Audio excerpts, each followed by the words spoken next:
But I just thought it would just never happen. Like, it's just not meant to be. Do you get what I'm saying? That's the first time I've had an opponent pull out on me here in the UFC, and then it would happen on a UK show.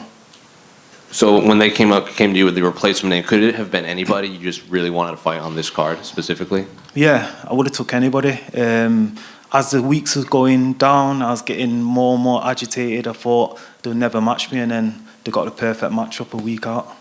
So obviously you've been gone a bit. You've been not. We haven't seen you in the octagon for a bit. So how has the last like several months been for you, just in camp, just dealing with like just life and everything? It's been different. I feel like my whole camp's kind of been tuned to actually making the fight. I've been injured a long time, and my focus is just getting back here and making that walk again. So given everything that you just said, like the past few camps have just been getting there, but now you have a new opponent, you're fighting in the UK, you have the camp behind you. Has this week just been different all around for you? Yeah, I'm just grateful to be here, really, more than anything, and I'm excited. Usually, fight week, I'm like drained, miserable, but I'm happy, man. I feel good. And your new opponent, what did you make of him when they presented your name with you? Did you look at tape, or just didn't matter, focus on yourself? Yeah, of course. I watched tape straight away. He's good, he's aggressive, and it's a good matchup. And final one for me, can I get your thoughts on the main event? How do you see Leon and Kamaru playing out? I think Rocky does it again. I don't know how he does it, but probably points off another finish. I feel like he's got that confidence. We were at home, in front of the home crowd, and I don't know if Usman's going to be the same fighter. Lerone, over here, right in front of you. Yeah. They announced your opponent. Do you say it's been a week since you've known about him? Like pretty much, probably like 9 days or something, 10 days or something. Yeah, because Nathaniel announced that he's out a while ago. So what was that process like of trying to find your replacement? I was just thinking who they're gonna match me with, but it's the UFC in it. It's 4 weeks out. I thought surely I'll get an opponent. Like there'll be loads of people that I'd love to fight me. I'm undefeated. I thought that I was sure I'll get a matchup, but they left it late. That must have been stressful, right? So during training camp, were you thinking I might not even compete? Yeah, I feel like when you've got somebody in mind, it's better to train. Obviously, you can sort your drills out specific for the opponent. You also can push yourself harder because you're thinking about somebody. Do you know what I mean? But at a point, I won't lie. Like 2 weeks out, I was thinking maybe I'm not going to fight.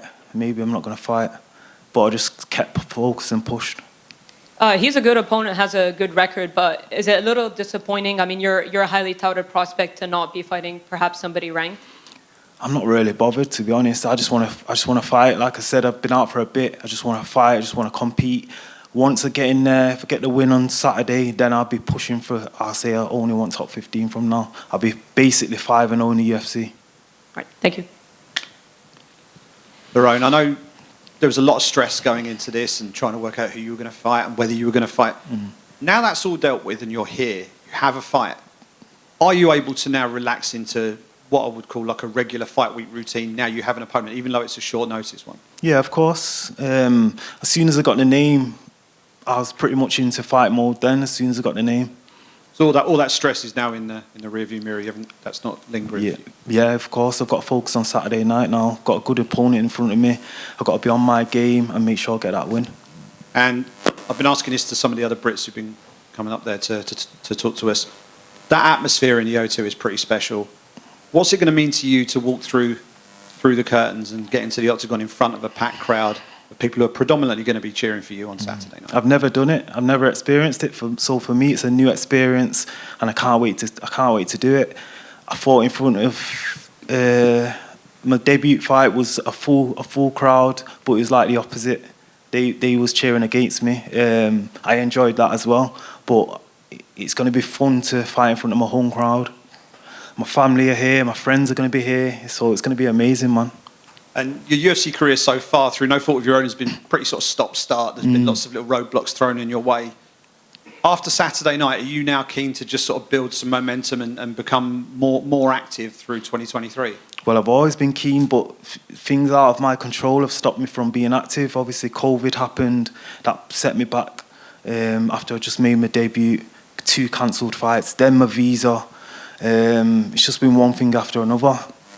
it's not really. I don't sit back. I train all year. Do you get what I'm saying? So I'm not sitting on the bench thinking, "Oh, I'll fight at the end of the year." I'm trying to fight, but God willing, we have a better luck this year, and we have 3 fights. Great stuff. Thanks a lot. Thank you. Lerone, just over here. What kind of adjustments have you had to make in preparation for such a short notice opponent in Gabriel?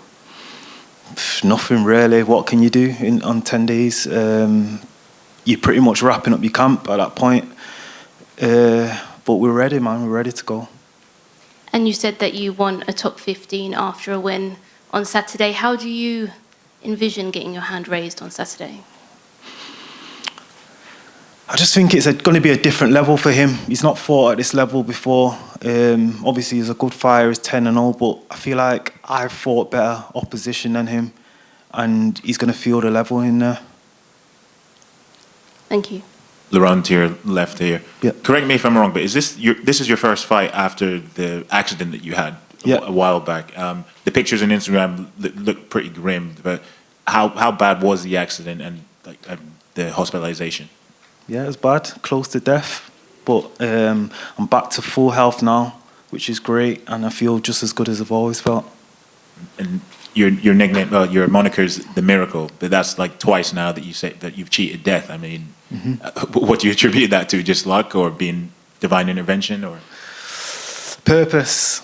I've got a purpose. I've got a bigger purpose in life, I feel, and that's what pushes me on. I feel like I'm here to do something big, like obviously. So I've got to do my part. And what were the emotions after? Well, obviously you were in agony, obviously, once the accident happened.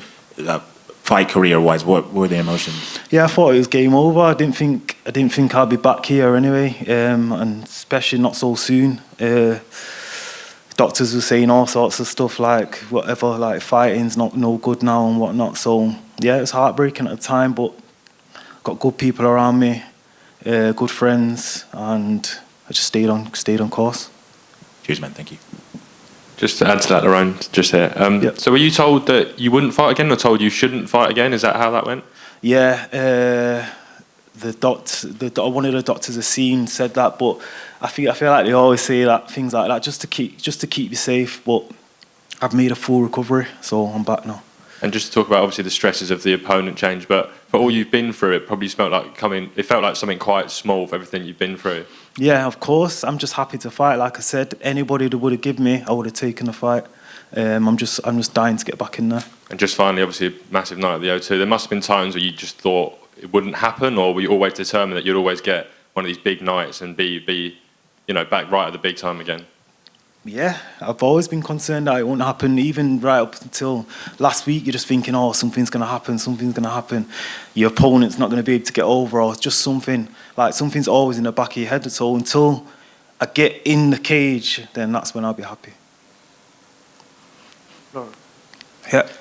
So something you said in an Instagram post when you were reviewing your year 2022 is he who knows others is wise, he who knows himself is enlightened. What did you learn about yourself as a person in your time away from fighting?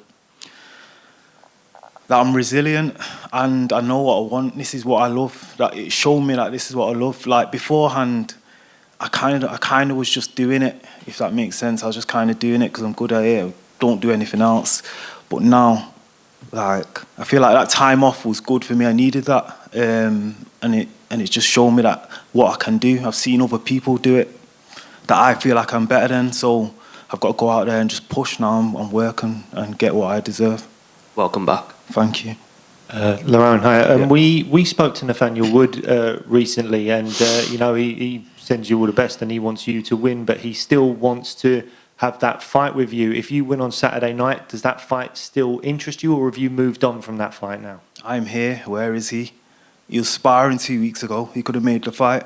I've got in there two UFC fights with torn ligaments in the knee, torn ligaments in the arm, and I made the fight. He didn't. He pulled out and then started tweeting, "Oh, I would have put on a masterclass." Like, you pulled out. Do you get what I'm saying? Don't talk about, just make the fight and then talk. But for me, if I win on Saturday, I'm looking top 15. He's not top 15, so there's your answer. Yeah, cheers. Thank you. Lerone, Yeah. I know it's been a while, but do you recall what was going through your mind in the moment you landed that knockout blow against Marwan Amirkhani back in October 2021? Relief. Relief. I lost the first round, but I was confident. I was always confident that I was gonna finish him in the second or third round. I knew my gas tank was way better than his. I knew just defend for the first round and then I'll start wearing him out. But that was big relief. It was a big knockout. And do you feel any added pressure to keep your record clean in the UFC? Nah, not at all. I don't think about the record. I just think about the end goal in it, and I know if you take an L somewhere, it don't really matter. It's how you react to it in it, and as long as you get to where you're going, the destination, it's all good.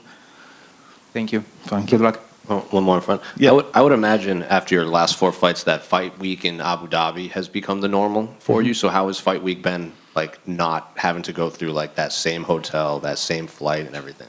To be honest, I love Abu Dhabi. I've enjoyed it. That's all I know in the UFC. But it does feel good to be home. It's just less work in it. I just breathe in the English air. It's just like, I don't know. It's strange, man. It's strange. I've not fought here since 2019, so looking forward to it, man. Would you want to fight in Abu Dhabi again then, or are you just? Yeah, of course. I'd love to fight there. I'll always go back to there. That's basically my home, my second home, should I say. But the UK's been on my radar for since I've started MMA, basically. So. Any other questions? All good. Thank you.